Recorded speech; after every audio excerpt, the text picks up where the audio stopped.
You were born. It's the one thing every single human being has in common. 8 billion of us today, and everyone arrived the same way. But for almost all of human history, being born and giving birth was one of the most dangerous things a person could do. No hospital, no surgeon, no way to call for help. So how did ancient humans bring a baby into the world and survive it? Start with your own birth for a moment. Wherever you came into the world, the odds you'd survive it were better than for any humans in history before you. That's a recent gift. For your great-great-grandmother, and for every mother stretching back 300,000 years before her, the day a baby came was the most dangerous day of an entire life. And yet here you are, which means an unbroken chain of those dangerous days succeeded every single time, for as long as humans have existed. Not one of your direct ancestors died before passing life on. Think about how staggering that run of luck and skill actually is. The answer begins with a hard truth and turns into something surprising. For most of history, childbirth was perilous. We don't have exact numbers from prehistory, but before modern medicine, it's estimated that around 1 in 100 births ended in the mother's death. Have several children, as most women did, and the risk stacked up over a lifetime. 1 in 3 children died before the age of 5. This was the quiet background of every human life. And it's tied to something strange about our own bodies. Tell me in the comments, what is coming in your mind right now? Scientists call it the obstetrical dilemma. Here's the puzzle. Around 4 million years ago, our ancestors stood up and began walking on 2 legs. Walking upright reshaped the pelvis. It got narrower. But at the same time, human brains were growing fast. Over 2 million years, brain size roughly tripled, from around 400 cubic centimeters to nearly 1,400. A narrow pelvis and a big head. Those two things are in direct conflict. And it made human birth harder and more dangerous than birth for almost any other animal on Earth. A human baby's head, at birth, is very nearly the full width of the opening it must pass through. The margin is millimeters. Think about how other animals are born. A foal stands within 1 hour. A baby antelope runs within a day. But a human baby arrives early, soft, and completely helpless. It can't hold up its own head for months. It can't walk for a year. Some scientists argue human pregnancy would need to last 18 to 21 months for a baby to be born as developed as other primates. It has to come early because if it grew any bigger inside, its head would never fit through. We are, in a sense, all born too soon, by about a year. It's the price of our enormous brains. But here is the surprising part, the part that changes the story. Humans found an answer, and the answer was each other. Almost every other mammal gives birth alone. A cat finds a quiet, dark corner. A dog hides away. But humans, in nearly every culture ever studied, do the opposite. We gather. The mother is surrounded, usually by women. Mothers, aunts, grandmothers, and the experienced women who had done this many times before. So tell me in the comments, what is your experience on the same as a father or mother, or as the observer? Anthropologists have a name for it, the assisted birth, and they believe it may be the oldest form of healthcare on Earth, far older than any doctor, far older than any hospital, which only really arrived in the last few hundred years. For more than 99% of human history, every birth was a home birth, surrounded by people who knew the mother. We survived being born because we never did it alone. And those women knew things, real things. They knew that moving during labor helped. They knew positions, squatting, kneeling, using gravity, that modern medicine spent decades forgetting and has only recently rediscovered. Many cultures used a birthing stool, a simple seat with an open center, letting the mother sit upright while gravity did its work. The ancient Egyptians had them. So did the Greeks and the Romans.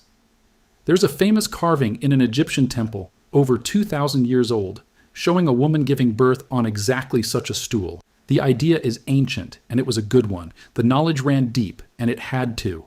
A midwife in a hunter-gatherer band might attend only a handful of births a year, but she carried the memory of everyone she had ever seen, and everyone her own teacher had described. There were no manuals. There was no anatomy class. There was just a chain of women, each one taught by the last, stretching back thousands of years, unbroken. When something went wrong, that chain of memory was the only medicine in the world. It's worth saying plainly, for 300,000 years, the most advanced birth technology on Earth was an experienced woman who had been paying attention. They had remedies too. Herbs to ease the pain, plants to slow bleeding. Some of it was folklore that did nothing at all.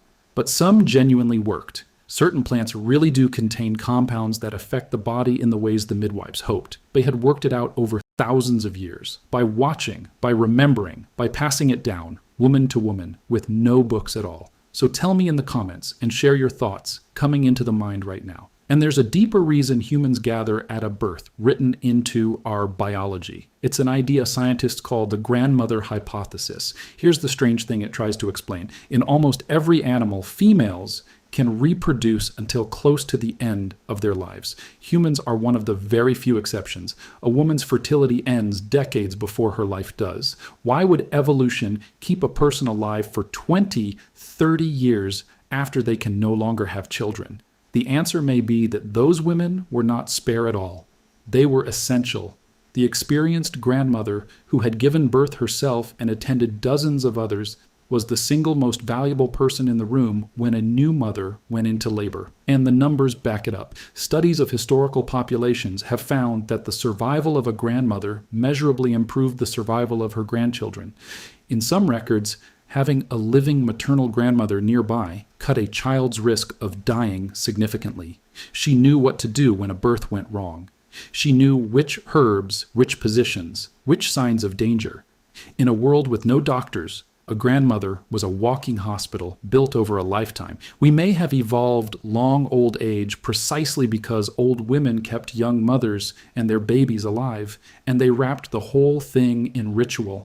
Prayers, charms, protective rites, not because birth was trivial, but because everyone knew how dangerous it was. The rituals were a way to hold the fear back, a way to do something in a moment no one could fully control. The mother was watched over, protected, supported by her whole community, because her survival and her babies mattered to all of them. And here is how recent the change really is. For nearly all of human history, the dangers barely moved.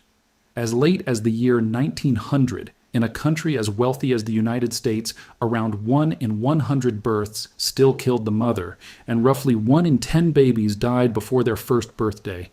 Those are almost the same odds our ancient ancestors faced.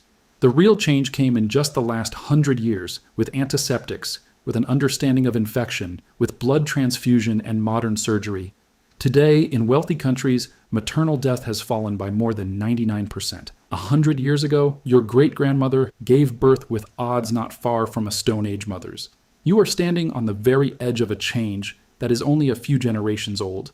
So, when you picture ancient birth, don't only picture the danger. Picture the circle of women around her. The grandmother who had seen it 100 times. The hands that knew what to do.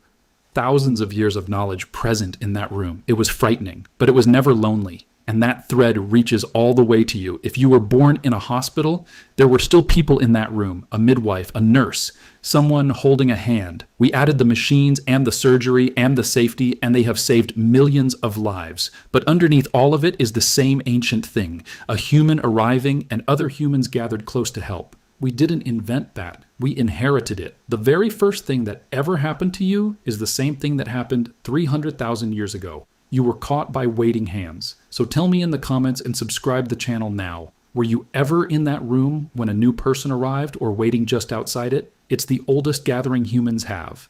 And it still happens. Somewhere. Every single second.